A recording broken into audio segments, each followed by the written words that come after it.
జగన్ మీద వ్యతిరేకత పెంచడంలో కీలక పాత్ర పోషించింది ఒకటి టీచర్ల ఉద్యమం అయితే, రెండోది అమరావతి ఉద్యమం. మొదట అందరూ అపహాస్యం చేసిన, ఆ తర్వాత మధ్యతరగతి ఎగువ మధ్యతరగతి మహిళలు రోడ్డెక్కడం, ఆందోళనకు దిగడం, వాళ్ళ జీవితానికి జరగబోయే కష్టాల గురించి వాళ్ళు ఎక్స్ప్లెయిన్ చేయడం, వీటన్నిటి మధ్యన ప్రత్యేకించి ఆ వర్గాలలో తటస్థులైన వాళ్ళు ఎందుకు చంద్రబాబుకి ఓట్లేశారు, ఎందుకు జగన్కి వ్యతిరేకంగా ఓట్లేశారంటే తమ స్థాయి వాళ్ళు ఏదో బాగుపడుతున్నారులే, కోటి సంపాదించుకుందాం అనుకున్నారు.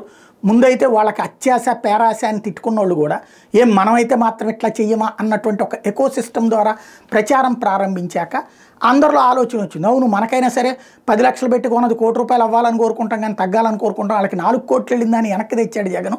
వాళ్ళ కోపంలో తప్పేం లేదు అన్నటువంటిది మధ్యతరగతి ఎగువ మధ్యతరగతిలో వచ్చిన మహిళల్లో వచ్చినటువంటి ఫీలింగ్. ఆ ఫీలింగ్ జగన్కి మైనస్ అయింది, చంద్రబాబుకి ఫెచ్చింగ్ అయింది, కూటమి అధికారంలోకి రావడానికి కారణమైంది.